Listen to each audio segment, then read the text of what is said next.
Unfortunately, I'm probably going to have to fly a sign again tomorrow because I have apparently developed a pneumonia that is causing severe freaking pain. It is gradually getting worse in my shoulder. Earlier today I was able to rest comfortably with 1.5 doses. I normally take about 8 milligrams a day, and I've been trying to get back down to 2 or 4 milligrams a day for over a year, but I keep having one medical emergency right after the other. That means I have to keep going up to higher doses just to manage the damn pain. So, and the severe dehydration doesn't help either. This is why it's going to be really important to get me a hotel room very, very soon. Because this isn't just about cold weather. It isn't just about any one thing. I need a place. Well, you're spending most of your nights out in the woods. Yeah, I can do that. I can get a hotel room, um, leave, and get on the last, make sure I'm on the 10:30 bus out to the woods. And that wouldn't even be every night. I feed the raccoons every night right now because they raise hell if I don't, and it's just easier to give them a little something than to have them tearing my shit down and destroying shit. And then I have to go out there and puff up at them because that's the only language they understand. They're so brazen. You hear them bickering and fighting with each other and barking at each other because they're so bold. That's the only way to get them to understand that you mean business. So that's exhausting. So if I had a hotel room, I'd probably be out there 3-4 nights max. I would take the 915 whatever route into the transit center, get on the last number 7 at 10:30, go out, spend the night with them, get them taken care of, make sure everybody's dewormed and everybody's okay, and then catch a 5:36 a.m. bus back to the hotel, shower, get some damn sleep, have all of my belongings in the damn hotel instead of out getting in a bunch of big storage tubs with mice tearing it up, mold, mildew. Now we got a frickin' yellow jacket's nest somewhere in that greenhouse because the raccoons ripped holes in the mesh windows so the yellow jackets had easy access in and out of there. They're like, oh, look, the Taj Mahal. So I finally folded the plastic windows back down so they can't get in and out. And I haven't seen any since. They probably roasted to death, starved, or whatever, because they've got to have access to water and food to feed the nest. But I wouldn't be out there every night. It's too exhausting. And it's better for them that I'm not. They really, like little Stevie, he was a tiny little, he was in bad shape, riddled with worms. Got him treated. Now, because most of his diet is from hunting, he's bulked up. He's now the alpha male. Went from a tiny little sickly, dying, worm-infested little runt to now he's running off, chasing off Shameless, and he chased off Montana. He's all my big bucks have gone rabid or killing each other. So we've only got one big buck, and I don't know whether it's Christopher Robin or whether it's Little Bear. He's so tore up, missing half his tail, his face tore up, his ears tore up.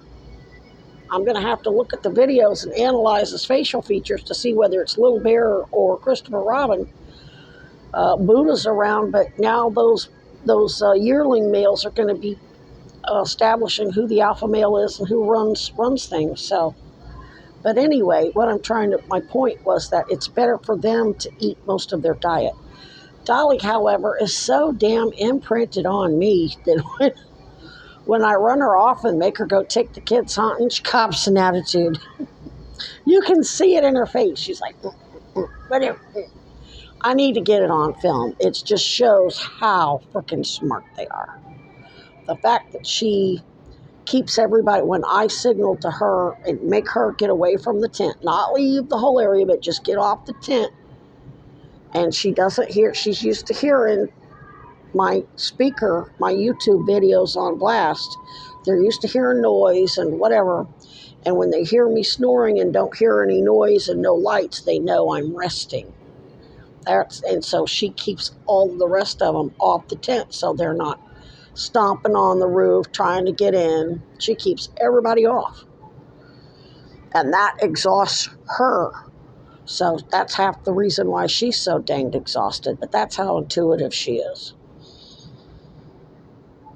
But anyway, they can hear my voice isn't right. So I've got another dam, probably a pneumonia, probably a lobar pneumonia, which is usually what showed up on the CAT scans and x-rays years ago. And it's excruciatingly painful. I'm now struggling to move my left arm at all. And I have taken twice my normal dose of pain management. And in fact, it's working because it's making me sleepy. But I'm still really, and then I've still got to walk all the way back to camp. I have to take care of them tonight. And then I have to go fly a sign in this shape. Now, luckily, my team has already prepared whatever I need. I already didn't let anybody know, but I already picked up the drop, went in the bathroom, and gave myself a shot of Ancef. And I started azithromycin already. But that's going to take a couple of days. And the pain's probably going to get worse before that stuff kicks in and I start feeling better. I'll take another dose in the morning of the azithromycin, and it's 1,000 milligrams. And or was it Rocephin?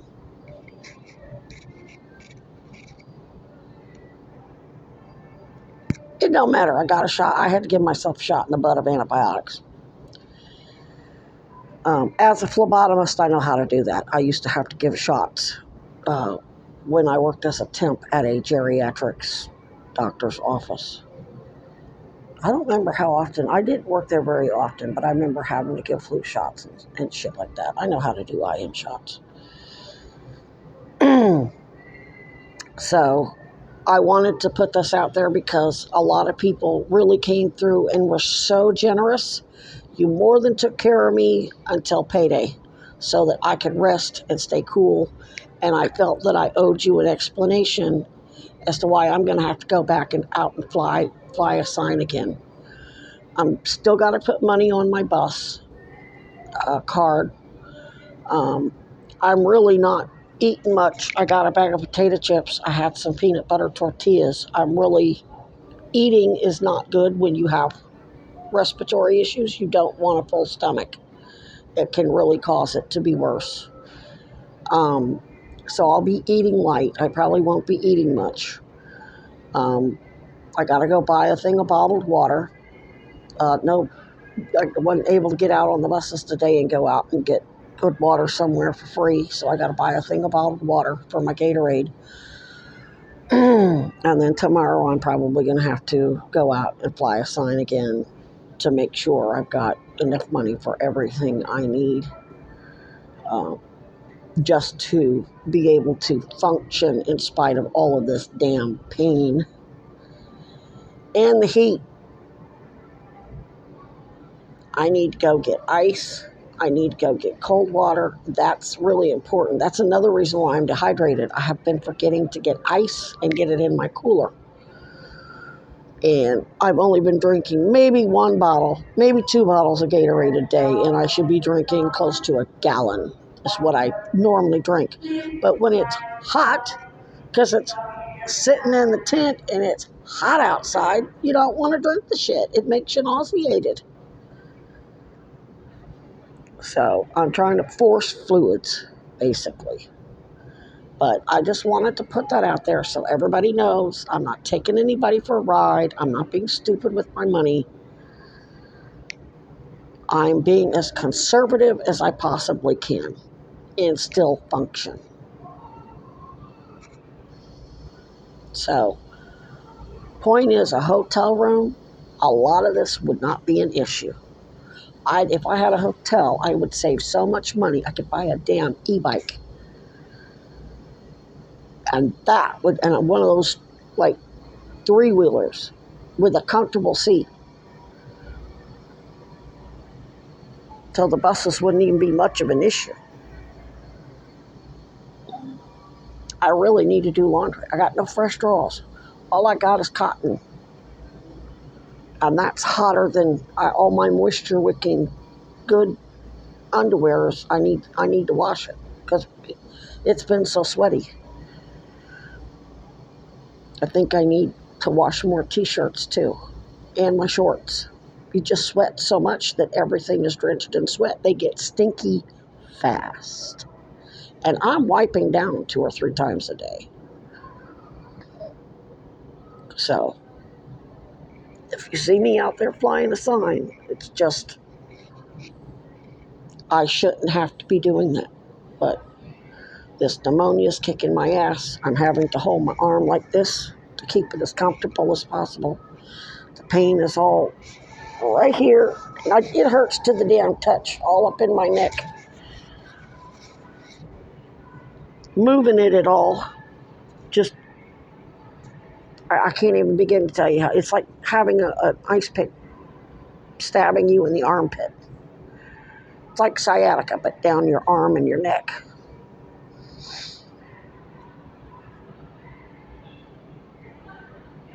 Almost like when I had a heart attack, but that was actually worse because that was actually deep under the left boob, and it was a whole different pain pattern, so I know that's not it.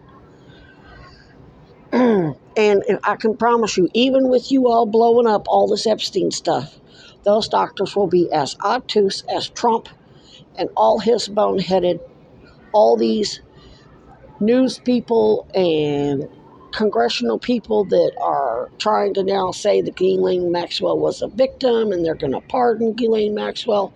That's where they're at. They're doubling down. You're seeing that with your own 2 eyes. They are doubling down. And if anybody thinks of arresting me for being homeless, my team will absolutely drop all the audio of the Kennedys. I didn't tell anybody that all my recordings that were digitally remastered that I picked up in Missouri while I was there, I never let anybody know that that included not only the lynchings, but the recordings that Dad made of the Kennedys themselves. So, fuck around with me, you'll all fucking find out.